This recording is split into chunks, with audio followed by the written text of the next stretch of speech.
Nah, ini prosesnya untuk menganyam. Ini kita ambil enceng gondok dari sungai.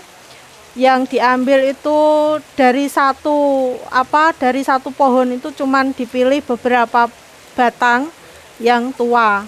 Jadi nanti kalau sudah dipilih batang yang tua, nanti dijemur. Misalnya hari normal itu kurang lebih 4-5 hari Pak, bisa kering. Assalamualaikum warahmatullahi wabarakatuh. Ini produk-produk saya buat sendiri. Ada tas, saya buat pertama kali saya sama suami, tapi malah yang bisa suami saya dulu. Ini ada tatakan. Produk-produk saya sekitar harganya sekitar dari 2.000 sampai 300-an ribu. Yang 2.000 kayak gini, ini namanya tatakan gelas ya, tatakan gelas. Ini Rp2.000. Rp2.000, murah sekali. Terus mana lagi Bu? Nah misalnya vas bunga kayak gini, ini harganya cuman 20-an ribu ya, cantik sekali. Dan begini saya tidak bisa prediksi berapa hari. Nah nanti kalau sudah kering ya, kita anyam seperti ini. Ini ceritanya mau bikin kotak tisu. Nah, kayak gini Pak ya. Kalau musim kemarau biasanya ini, kalau musim panas ini kaku Pak. Jadi pakai semprotan air. Cuman ini kan hari hujan, jadi ndak usah, ini sudah lemes sendiri. Kalau mau custom, misalnya mau bentuk yang lain bisa. Ini ada yang bentuk botol, kalau yang sama ini. Jadi harganya murah-murah. Kalau yang seperti ini cuman 5.000 saja. Ini untuk apa nih Bu? Ini untuk vas bunga bisa, untuk tempat pensil, tempat ballpoint juga bisa. Yang ini namanya anyaman 2 arah. Kalau yang anyaman 1 arah yang seperti ini. Ini yang 1 arah seperti ini. Kalau yang ini anyaman 2 arah. Sebenarnya anyaman itu banyak sekali. Ndak cuman 2 macam tok. Jadi ada beberapa anyaman-anyaman.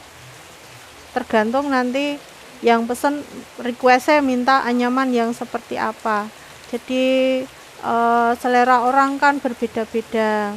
Nah, seperti ini. Nah, seperti ini juga bisa untuk vas bunga, juga untuk tempat keranjang serbaguna juga bisa. Ada produk, nah ini kotak tisu. Kotak tisu kisaran dari Arya Handicraft kisaran 20 sampai 50. Nanti tergantung dari besar kecilnya dan kualitas produknya. Kayak gini, ini yang langsung tutup ya, seperti ini. Nah kalau yang ini ada 2 bentuknya, satu lepas. Nah seperti ini ukuran besar. Jadi nanti kalau yang kotak ukuran tisu yang agak besar bisa ditaruh di sini Pak. Modalnya cuman ini sama cetakan. Ini bisa pakai styrofoam, juga bisa yang dibentuk seperti kayu Pak. Nah, juga ada peniti, terusnya ada gunting, jadi mudah. Alatnya manual semua. Jadi untuk tatan ya, mal-malan itu ya? Ya, ini untuk mal-malan, cetakan. Jadi harus pakai cetakan. Nah, ini ada produk-produk tas seperti ini. Berapaan Bu kalau tas Bu? Kalau tas tergantung ukurannya.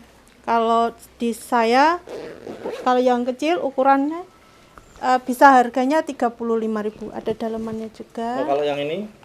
Kalau yang ini 55.000 saja. Harga di bawah dari harga yang lain, Pak. Jadi misalnya mau misalnya mau tahu harga di online di Shopee misalnya, nanti bisa dicek. harganya di sini lebih murah. Nah, ukuran seperti ini. Nah, bisa pakai gini, Pak. Estetik katanya kalau yang pakai. Nah, ada jenis-jenis tas. Jadi nanti misalnya kok pingin model yang lain, bisa custom request bentuk dan ukuran. Kayak kalau yang paling susah itu bikin tas.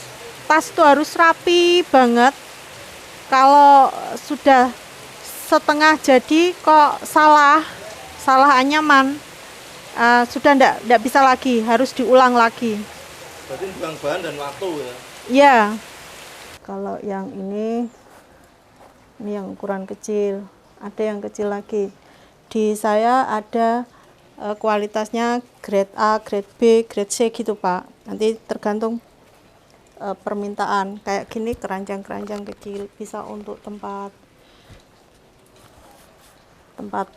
apa namanya, bedak-bedak, apa tempat serbaguna. Kalau yang ini ukuran besar ini bisa untuk tempat air mineral. Sebenarnya di Alia Handicraft sudah bikin berbagai macam bentuk karena kita melayani pesanan, jadi ndak semua ya. Kayak gini, ini namanya rug, Pak, kalau di anyaman. Cuman kalau apa sih rug, ini karpet yang misalnya ada gazebo-nya dikasih karpet kayak gini, estetik, unik dan alami, dari serat alami. Nah, kayak gini keranjang, bisa untuk tempat pakaian kotor. Seperti ini. Ini sudah umuran 2 tahunan, Pak, ini keranjang. Jadi ini yang di sini ya, Bu, ya? Oh iya, awet. Tapi tergantung dari penyimpanan juga. Misalnya di hujan-hujanin apa di tempat lembab juga kadang lembek sekali. Kayak gini kan placemat. Kita punya placemat. Ini biasanya untuk foto produk gini, Pak. Nah, untuk biasanya yang punya kerajinan lain, apa jualan apa gitu, bisa untuk foto produk. Ini per diameter, bisa custom, misalnya minta yang diameter berapa. Di sini enggak sedia. Ini juga harus disambung. Iya, kan gini, nyambungnya ditaruh di bawah begini, gitu.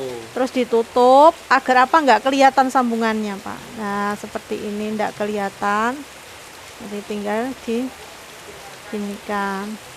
Nah, kalau yang untuk pemula pasti repot, repot cara nyambungnya. Lah, ini kan nggak kelihatan. Jadi sambungannya di mana? Kalau seperti ini nanti di akhir proses bisa dirapikan, digunting. Kayak gini juga bisa. Jadi kayak yang ini bisa untuk pot bunga gantung, bisa untuk tempat air mineral. Jadi ditaruh gini, misalnya jalan santai gitu, taruh minuman, air mineralnya bisa.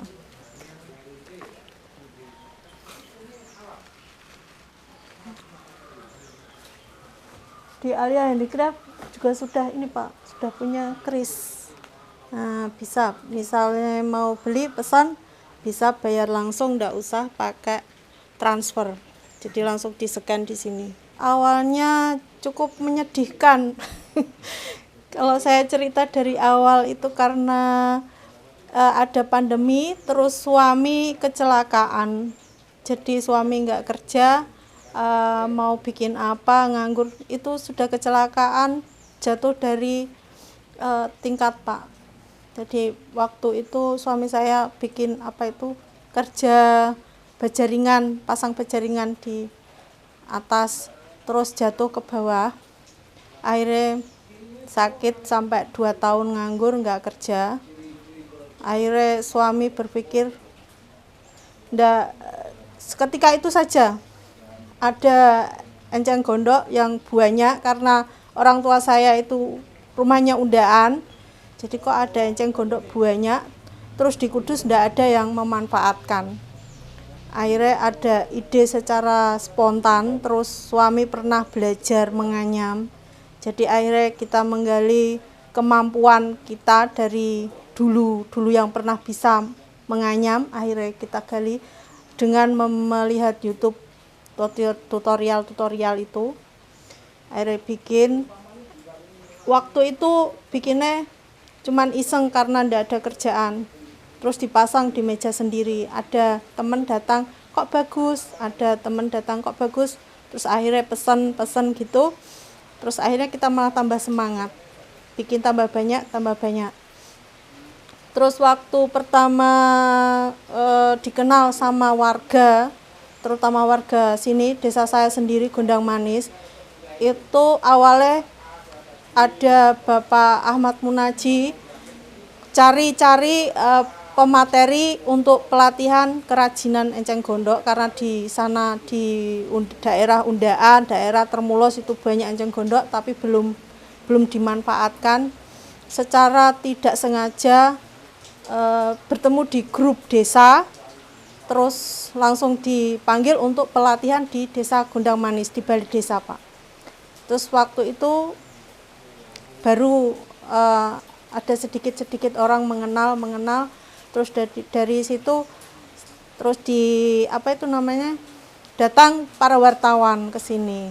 Awal mulanya itu tahun 2021 bulan Oktober itu mulai dikenal orang, sampai sekarang ya masih ini, tapi alhamdulillah sudah dapat pesanan dari luar kota juga. Jadi pesanan itu banyak, Pak. Pesanan dari Jakarta, ini baru ada pesanan dari Jakarta, terus pesanan dari Magelang, dari tapi kendalanya kalau musim begini kendalanya panas. Jadi kalau di tempat lain punya pemanas, kalau di sini belum ada pemanasnya. Dukanya kalau saya sih suka banget ya, nggak sengaja ini. Kalau sukanya ini banyak tambah kenalan. Terus banyak yang datang ke sini, alhamdulillah seneng banget. Ada banyak yang nolong, ada banyak yang membantu, ya masuk di sosmed juga, masuk di YouTube juga. Kayaknya ndak nyangka gitu, Pak. Hanya ke depan, Bu? Harapan ke depan ya pasti ingin berkembang, terus buka lowongan pekerjaan, bisa membuka pekerjaan untuk orang lain, mengajak kerja orang lain, bisa lebih berkembang lagi. Soalnya di Kudus belum banyak kerajinan enceng gondok. Terus ini enceng gondok di Kudus juga banyak sekali. Jadi pinginnya itu bisa mengembangkan di Kudus. Alia Handicraft bisa dikenal lebih jauh dan bisa ekspor, Pak, terutama.